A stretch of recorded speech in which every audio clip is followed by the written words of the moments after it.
Welcome back. Good to see you again. Cutting the grass at the homestead has been on my list for a few days, but I kept putting it off. It's the small bit of preparation you need to do before a job that makes it a bother sometimes, isn't it? I just want to rush out of the door and get walking to the allotment, but I have to remember to bring the right batteries for each strimmer, make sure I remembered to charge them after they were last used, and check it's not going to rain while right in the middle of a cut. It's funny how simple prepping tasks seem more trouble than the actual job. It's the same with a lot of things though. You can want to paint your living room, but when you look at what you have to move to do it, you begin a whole rethink on the matter.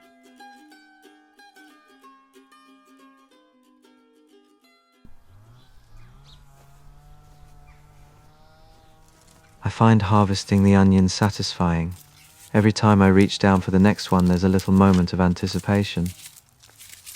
You know that feeling when you pull one free, and you can't help but hope the next one will be even bigger? Maybe it's a little dopamine hit from seeing the results of months of waiting. Of course, the garden has its own ideas. Some onions come out looking like they belong in a seed catalogue, while others seem to have spent the entire season trying to avoid growing.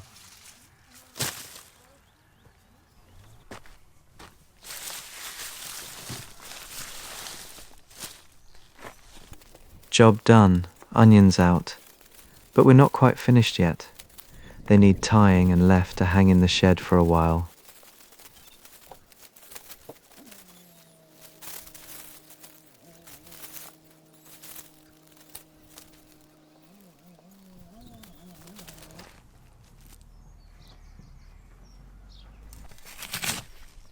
I want to get the snowball turnips planted here, because that's what it says in the job title. Plant turnips. It fails to mention all the other actions and decisions it takes to get to that point.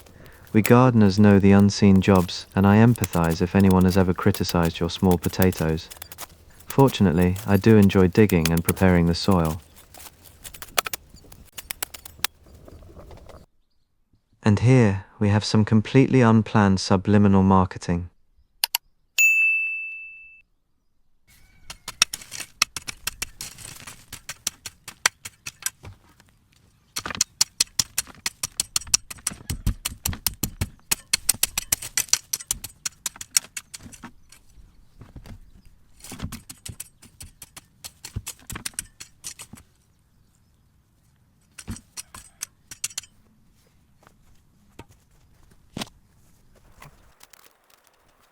I've been informed that snowball turnips are one of the fastest growing crops in the garden.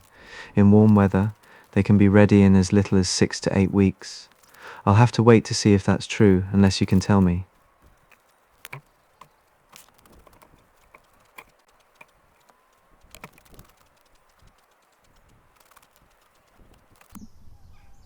They say beauty is in the eye of the beholder, and I think that looks great. But I'm not finished yet. The job, plant turnips, is still not done. We often see the destination as the job itself. I picture planting the turnips, seeing those first green leaves appear, and eventually harvesting them. That's the part I look forward to. But all the little steps that lead us there can sometimes feel like obstacles. The clearing, the digging, the raking, preparing the soil, putting everything in place before we can even begin. We just want to get to the part we came here for. Yet when you think about it, those steps aren't really getting in the way of the job. They are the job. The planting is just the moment where all that unseen work finally becomes visible. Even this little frame and mesh cover is another part of it. It might not be the exciting part, but it's another small thing that helps give these turnips the best chance to grow.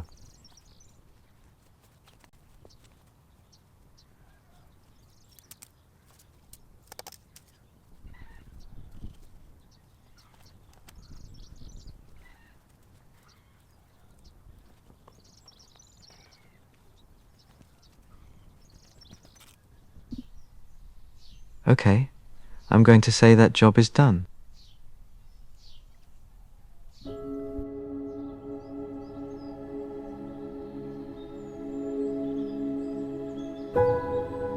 Hey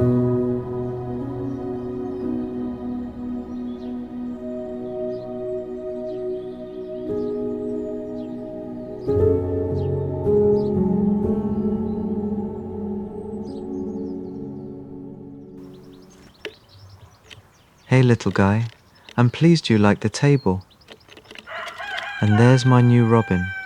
He's a confident one.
Those beans on the frame haven't done at all well this year. How are yours doing?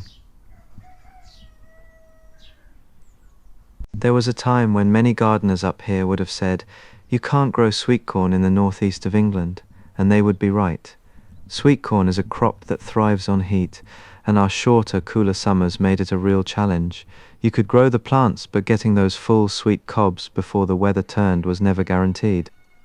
We manage it now, though.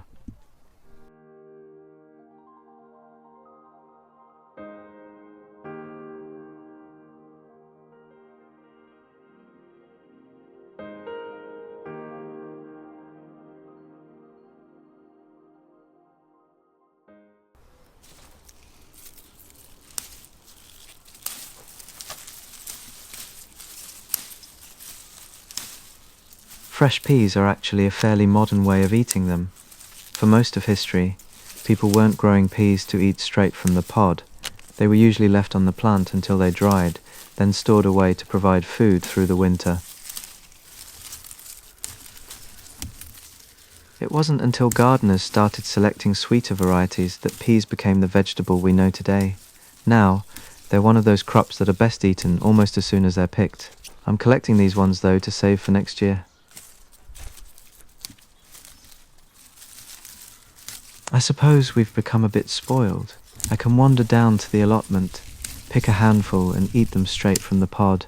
It's hard to imagine that for most of history that wasn't really the point of growing peas. We often worry about things changing, but every now and then change quietly makes life just that little bit sweeter.